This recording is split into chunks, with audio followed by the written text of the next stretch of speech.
Hello guys, कैसे हैं आप लोग। आशा करता हूँ कि आप लोग स्वस्थ होंगे, सेफ होंगे और जहाँ भी होंगे आपकी पढ़ाई अच्छे से चल रही होगी।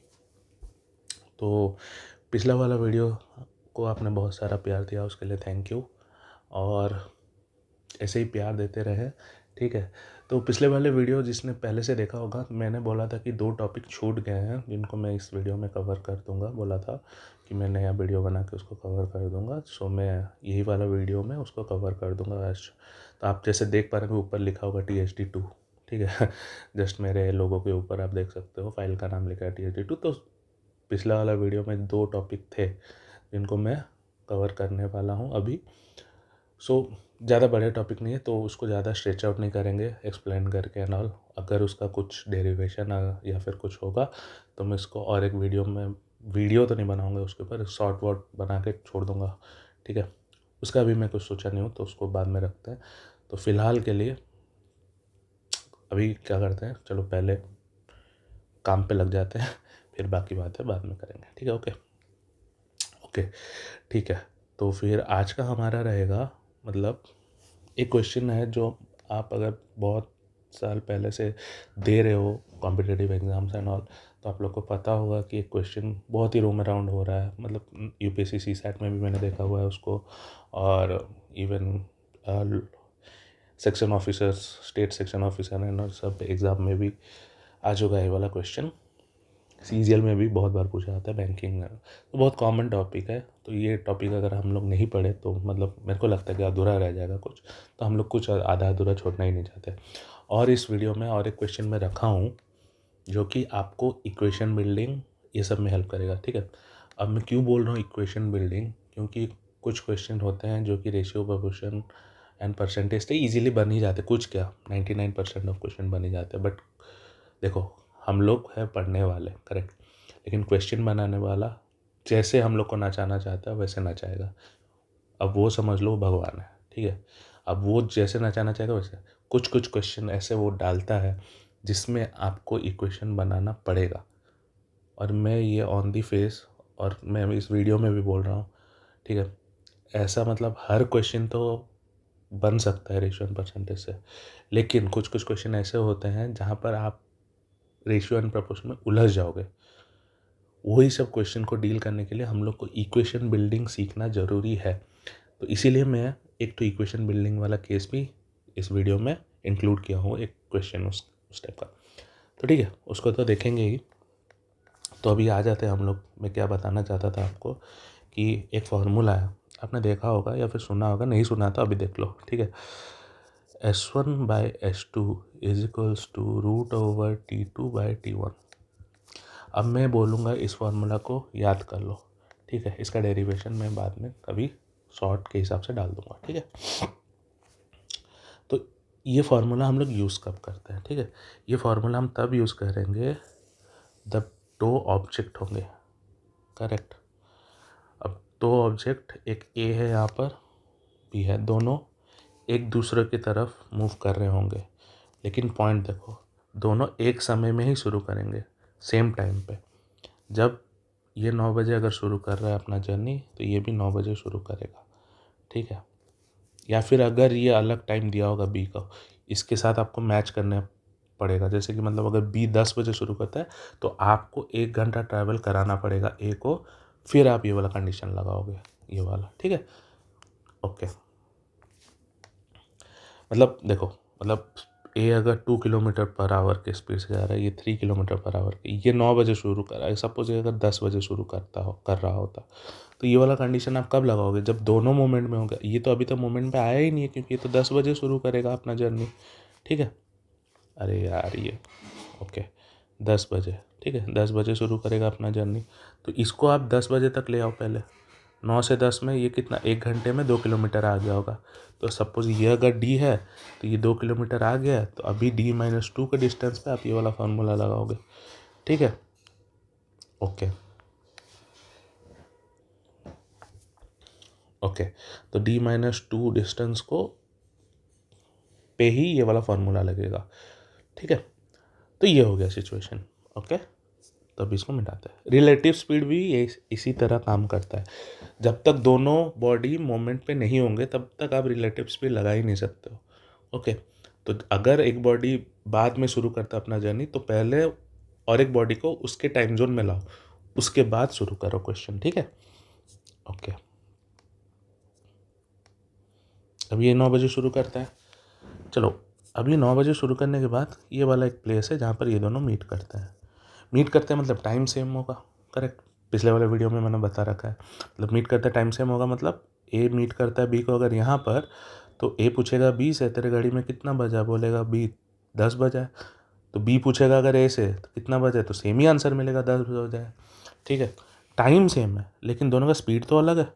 मतलब ए अगर S1 स्पीड से, इसको हटा दो, सपोज S1 स्पीड से और ये S2 स्पीड से जा रहा है, तो ए अगर S1 स्पीड से जा रहा है तो ये T समय तक यहाँ पर लगेगा पहुँचने के लिए मीटिंग पॉइंट पे।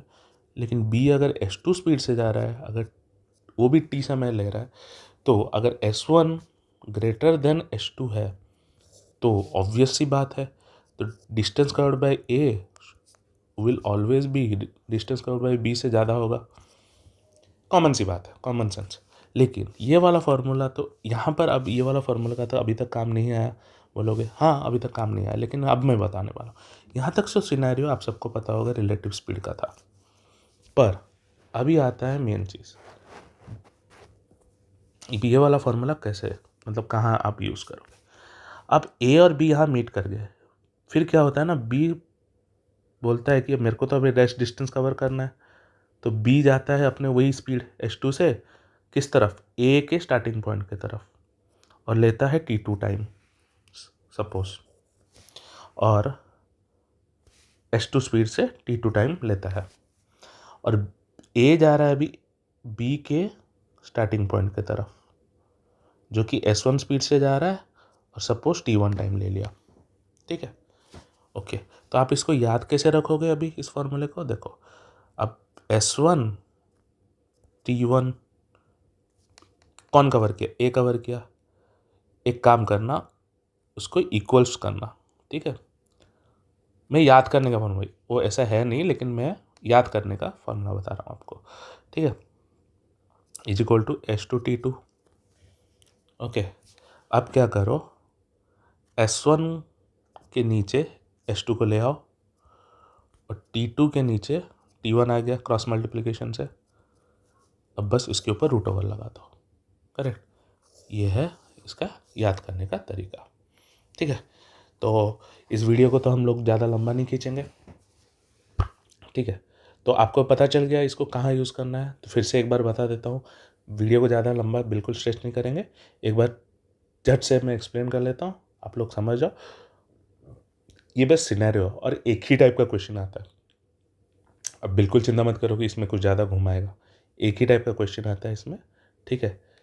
उसको एक ही टाइप से ही सॉल्व करना है, ठीक है। ठीक है, तो क्या हो गया अभी देखो, फिर से बता रहा हूँ।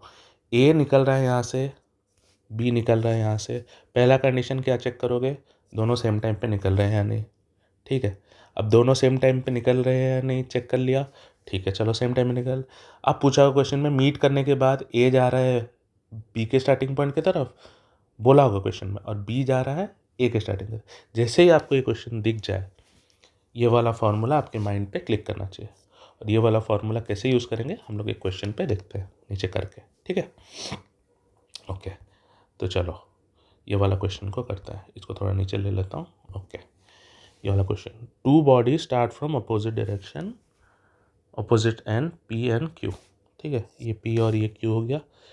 एट द सेम टाइम, थोड़ा कलर चेंज कर देता हूँ फिर इसको दिखे ना फिर, हाँ। Two body start from opposite ends P and Q at the same time, देखा मैंने बोला ना, देखो सेम टाइम, ये हो गया आपका फर्स्ट कंडीशन थे। अच्छा, फिर मूव्स टूवर्ड ईच अदर, हो गया, मैंने बोला था दोनों एक दूसरे के और मूव कर रहे हैं, देखो ए और बी, तो ये मूव टूवर्ड्स ईच अदर हो गया। दूसरा ट्रिगर पॉइंट आपको मिल गया, ईच अदर एट स्पीड दे दिया, ठीक है। अब पी से कोई ऑब्जेक्ट है वो 3 मीटर पर सेकेंड में इस तरफ जा रहा है, और क्यू में कोई ऑब्जेक्ट है जो कि 5 मीटर पर सेकेंड से इस तरफ आ रहा है। After meet each other P takes 25 second, तो ये 25 सेकेंड लेता है, और ये how much time there Q ये कितना लेता है ये पूछ लेगा, ठीक है। अच्छा, यहाँ पर मीट किया सपोज, फिर क्यू इस तरफ गया, पी इस तरफ गया, तो मैंने क्या बताया था, वो वाला फार्मूला ले आता है, S1/S2 इक्वल √T2/T1, ठीक है। अब S1 क्या है आपको दे दिया है 3 मीटर पर सेकेंड, मतलब ऑब्जेक्ट 1 कौन से स्पीड में जा रहा है 3 मीटर पर, यहाँ पर लिख दो 3 मीटर पर सेकेंड। सब 3 मीटर पर सेकेंड में अभी किलोमीटर पर आवर को कन्वर्ट करना पड़ेगा क्या, क्यों करना पड़ेगा, दोनों मीटर पर सेकेंड में ही है। कोई कोई होता है ना उन लोग को मतलब किलोमीटर पर आवर से बहुत प्यार होता है, शायद बाइकर्स होंगे एंड ऑल, उन लोग हमेशा स्पीड को किलोमीटर आवर से देखते हैं और उनको आदत होता है कि हर चीज़ को मेरे को किलोमीटर पर आवर में चेंज करना है। बट क्यों करोगे, यहाँ पर क्वेश्चन में देखो सेकेंड्स 25 सेकेंड्स दिया है और वो 5 मीटर पर सेकेंड दिया है, ये भी 3 मीटर पर सेकेंड दिया है, इसको कन्वर्ट करने की ज़रूरत है ही नहीं। अगर आप कर रहे हो मतलब आप जानबूझ के टाइम वेस्ट कर रहे हो और कुछ नहीं, तो टाइम वेस्ट तो करना है नहीं हम लोग को, तो डायरेक्ट लिखेंगे। तो 3 मीटर पर सेकेंड लिख लिया यहाँ पर, ओके। मैं नहीं लिखना चाहता हूँ 3 मीटर पर सेकेंड क्योंकि ये कट जाएंगे, ये वैल्यूज़ ये SI यूनिट्स कट जाएंगे लास्ट में, तो मैं डायरेक्ट 3 लिखता हूँ 3, और नीचे रख गया स्पीड 2 कितना है 5 मीटर पर सेकेंड, ये स्पीड 2 इज इक्वल्स, देखो 2-3 वैल्यू दे देंगे, एक वैल्यू मिसिंग होगा उसको आपको निकालना बस। अब √ओवर ले लो इसका, ठीक है। और ये दिया है आपका कितना T2 दिया है आपका ना, नहीं T1 दिया है, ओके T1 दिया है आपका 25 second, P takes 25 second, P takes 25 second, अच्छा हाँ ओके, P टेक्स 25 सेकेंड, और ये कितना है आपको बताना है, ठीक है। देखो कोई होगा अभी क्या करेंगे, देखो कोई होगा अभी क्या करेंगे जो बहुत चालाक होगा, ठीक है।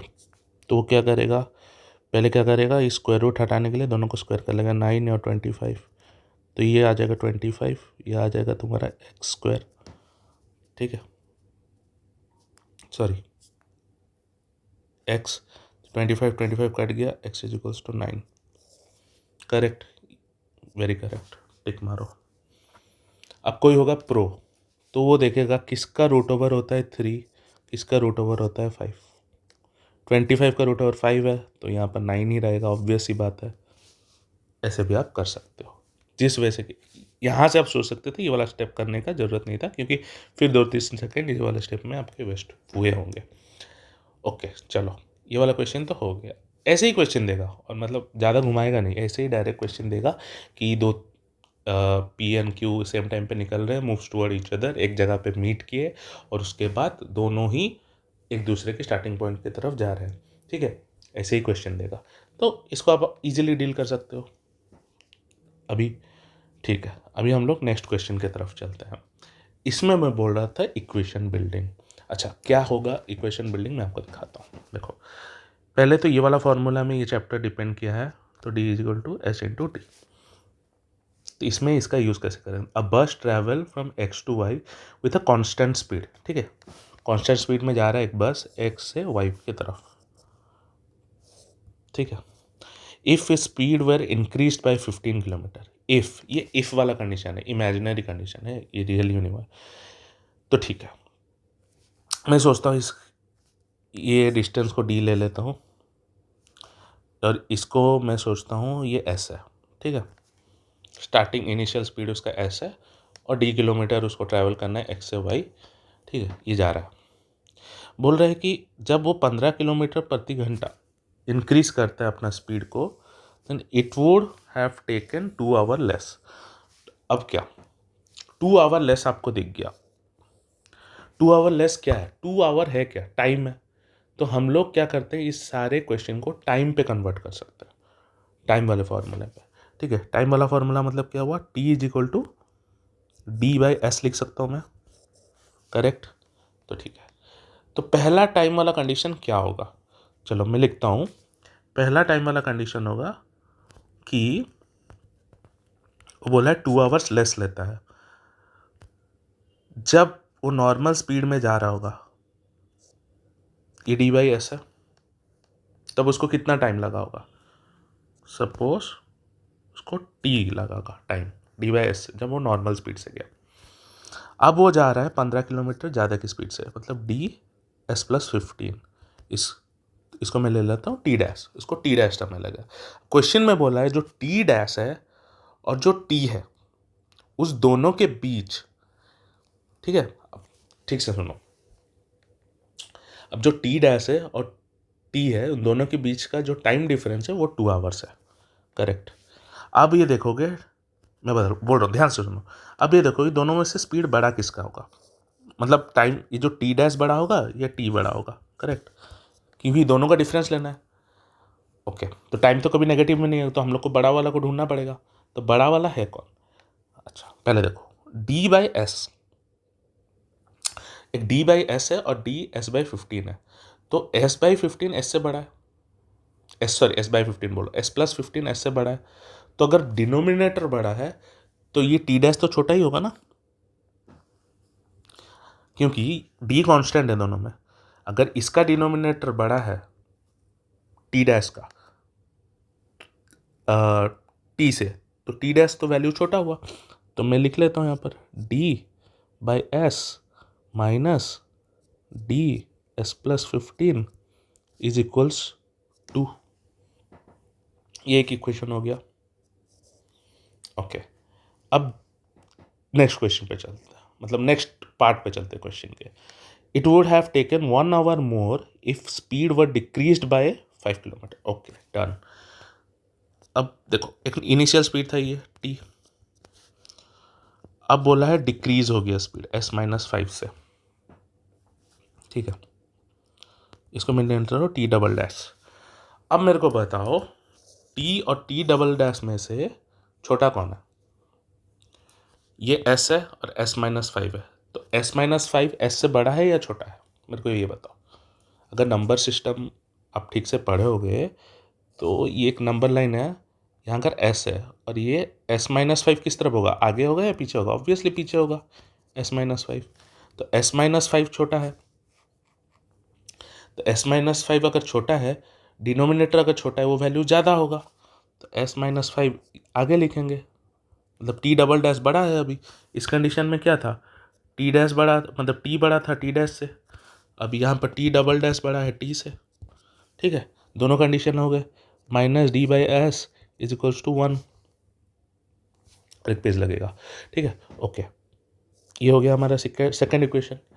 अब मैं क्या कर रहा हूँ देखो, अब इसको सॉल्व कैसे, ये तो इक्वेशन तो बन गया, अब इसको सॉल्व कैसे करेंगे?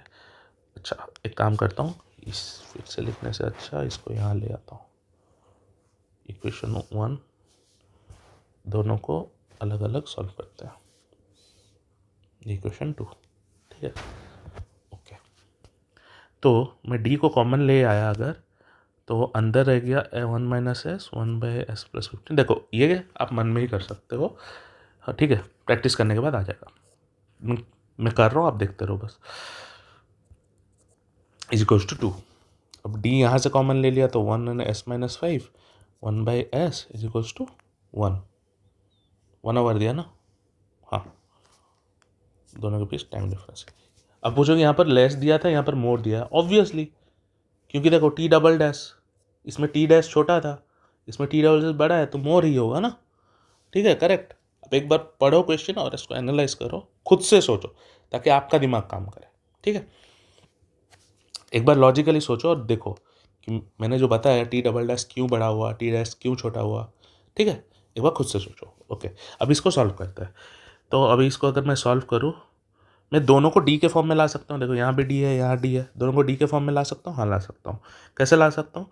देखो अगर इसको मैं करूँगा एस प्लस 15 आ जाएगा माइनस एस आ जाएगा by S into S plus 15 हो गया। तो अगर एस इक्वल्स टू 2, अगर एस प्लस 15 को इस तरफ ले लिया, यहाँ से काट के एस इंटू एस प्लस 15, ठीक है, ओके। और इसको नीचे अगर ले आया, रुको ये नहीं हुआ, ठीक से अलग कलर लेके लिख लेता हूँ ताकि क्लियर दिखे आप लोग को।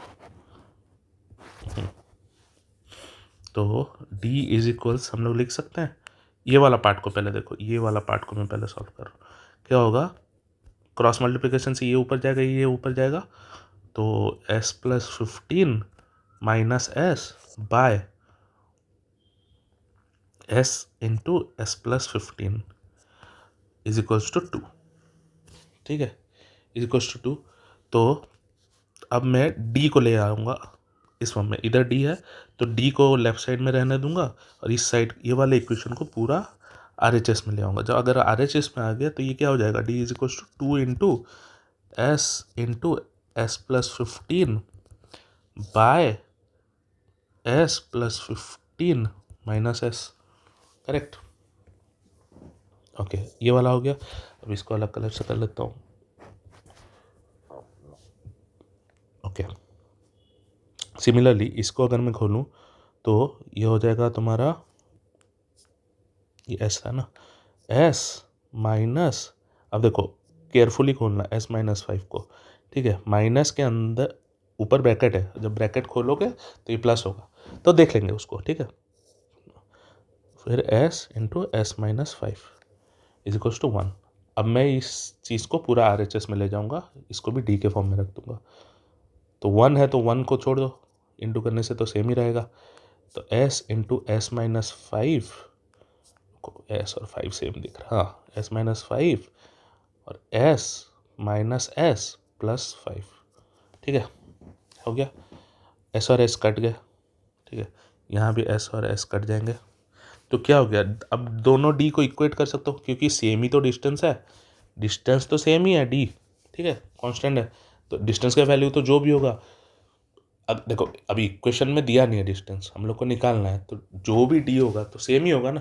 अब y के लिए भी वही d होगा, x के लिए भी वही d होगा, ठीक है, मतलब एक ही, सॉरी मैं क्या बोल रहा हूँ, y और x से, मतलब जो ऑब्जेक्ट x से y जा रहा है उसको जो d है उसके लिए तो हमेशा सेम ही रहेगा ना, ठीक है। ऐसे तो नहीं है स्टार्टिंग किया और पहुँचते समय उसके लिए कुछ अलग d हो गया, वैसे तो नहीं है।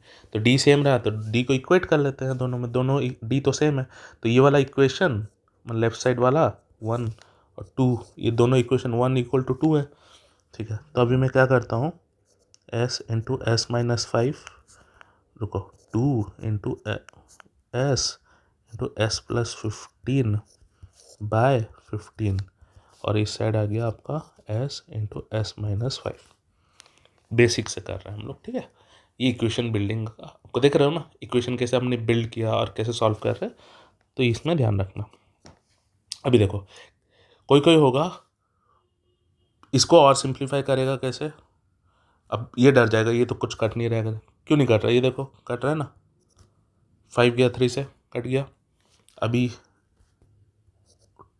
2 रह गया इधर और इधर चल गया आपका 3, तो 2s s+15 और इधर आके आपका 3s s-5, तो 2s² plus 30s 3s² minus 15s, ठीक है। तो इधर आ जाएगा तो आपका हो जाएगा 45s, ये उधर चले जाएगा तो आपका हो जाएगा s²। तो अगर करेक्ट ना, हाँ, ये 45s और 3 माइनस 2s है s², ओके, और यहाँ से s आ जाएगा आपका 45, करेक्ट। तो s आ गया अगर 45, बस d को निकालने के लिए कोई भी इक्वेशन में आप s का वैल्यू डाल दो और d निकाल लो, और क्या, ठीक है ना, हो गया। कोई भी 1 में 2 में किसी में भी डालो और निकाल लो अपना वैल्यू। कैसे निकालोगे, देखो, तो d is equal to, suppose ये इसमें डालते हैं, इस साइड लेफ्ट साइड वाले में 2 इंटू s है 45 और ये हो गया 45 प्लस 15 मतलब 60, ठीक है, और नीचे हो गया 15 15 4 4 8 45 इंटू 8 40 8 4 30 तो 360 आंसर है, ठीक है। तो ये होता है इक्वेशन बिल्डिंग, ठीक है। तो ये भी आपको सीखना बहुत ज़रूरी है क्योंकि कोई कोई चीज़ होता है, मतलब हर चीज़ को हम लोग रेशियो और प्रोपोर्शन से कर ही सकते हैं, बट कोई कोई चीज़ होता है। देखो ये वाला क्वेश्चन एग्जामिनर चाहता था कि हम लोग इतना काम करें, ठीक है। रेशियो से भी ये क्वेश्चन आराम से बन सकता है, लेकिन मैं आपको इसको बेसिक से इसलिए बताया कि मेरे को लगता है कि हर एक चीज़ ग्रैब करना मतलब रेशियो एंड प्रोपोर्शन में सबकी बस की बात नहीं होती है, ठीक है। हर एक चीज़, कोई कोई चीज़ मेरा भी होता है कभी कभी, मैं जब प्रैक्टिस करता रहता हूँ तो क्या होता है, कोई कोई क्वेश्चन होता है जिसमें मैं रेशियो और प्रोपोर्शन से करने समय थोड़ा सा फंस जाता हूँ, ठीक है। तो मैं उसको क्या करता हूँ, चुपचाप एक इक्वेशन बेसिक से बनाता हूँ, वो सॉल्व कर लेता हूँ। मेन मोटो क्या है हम लोग का, क्वेश्चन का आंसर चाहिए। कोई आपको एग्जाम में चेक नहीं कर रहा आप रेशियो से बना रहे हो या इसे रेशियो और परसेंटेज से बनाओगे क्वेश्चन ईजिली हो जाए। पर जहाँ आप फंस रहे हो, ठीक है, और आपको कुछ समझ में नहीं आ रहा है, चुपचाप बेसिक से इक्वेशन बनाओ और हो गया सॉल्व, ठीक है। थोड़ा सा ज़्यादा टाइम लगे, देखो कुछ नहीं है, देखो आंसर नहीं दोगे तो 0 मिलेगा, आंसर दे दोगे तो कम से कम 2 मार्क तो मिल रहा है, ठीक है। 1 मिनट ज़्यादा आपने ले लिया तो क्या बात हो गया, आपने किया तो एक क्वेश्चन आपके हाथ में तो था, देखो इतना ईजी क्वेश्चन था। इसको आप अगर एग्जाम में रेशियो और प्रोपोर्शन से किया और समझ नहीं पाए और छोड़ के आ गए तो चला गया। तो ठीक है, तो ये वाला वीडियो को ज़्यादा बड़ा नहीं करेंगे, और होप सो आपको ये वाला टॉपिक समझ में आया होगा। यही 2 कॉन्सेप्ट बचे थे बताने के लिए। इसके बाद आप टाइम एंड स्पीड आराम से रेशियो और परसेंटेज से कैसे करना है मैंने बता ही दिया है। और ये वाला आपको एक तो बेसिक से कैसे करना है ये भी बता दिया, और ये वाला बचा था, ये वाला चीज़ जो S1/S2 = T2/T1 ये भी आपको बता दिया, ठीक है। तो टाइम, स्पीड एंड डिस्टेंस मैंने जितना आई गेस जितना क्वेश्चंस कवर करना है जितना टाइप के उतने किए हुए हैं। अगर कुछ मुझे नया लगता है और इंट्रोड्यूस करना है ना, वो भी मैं सेपरेट वीडियो, ऐसे छोटे छोटे वीडियो डाल के बना दूंगा, ठीक है। कभी अगर नया क्वेश्चन कोई सामने आता है कि अगर जो बताने लायक है प्री टाइप के, तो प्री को आराम से हैंडल कर सकते हो अभी, ठीक है। मेंस में तो बहुत टाइप के क्वेश्चन आते हैं, वो तो अलग बात है, वो देखेंगे बाद में। प्री में इससे ज़्यादा ऊपर नहीं देता है, ठीक है। तो आप लोग यहाँ से कॉन्सेप्ट क्लियर करो, प्री हो या मेंस हैंडल कर लोगे, ठीक है। ओके, तो थैंक यू। इस वीडियो को भी उतना ही प्यार देना जैसे पिछले वाले वीडियो को दिया हुआ है। लव फ्रॉम माई साइड, वैसे ही पढ़ते रहो। और आज कितना है, आज 22 है शायद किलो का, आज था RRBPO आई गेस। तो आई गेस जिसने जिसने RRBPO दिया हुआ है, बहुत किन लोग का बहुत अच्छा गया होगा, किन लोग का अच्छा नहीं गया होगा, तो नो वरीज। अगर अच्छा नहीं भी गया है, लाइफ डजंट एंड ईयर, बाद में हम लोग देख लेंगे, फिर से आएगा टाइम जब, ठीक है। अब नेक्स्ट एग्ज़ाम क्या है, अगर कोई RRB क्लर्क भरा है किसने, तो उसके लिए प्रिपेयर करो, ठीक है। और जिस जिसका लग रहा है कॉन्फिडेंट, बस मेंस की तैयारी करो और क्या, ठीक है। तो ऑल दी बेस्ट सबको, and love from my side. चलो थैंक यू, हाँ। एंड अच्छे से पढ़िए और माँ बाप का नाम रोशन कीजिए, ठीक है। माँ बाप का नाम रोशन करोगे तो देश का नाम रोशन होगा, देश का नाम रोशन होगा तो हाँ मुझे भी खुशी मिलेगी। चलो ठीक है, बहुत भावुक हो गया फिर से। चलो थैंक यू।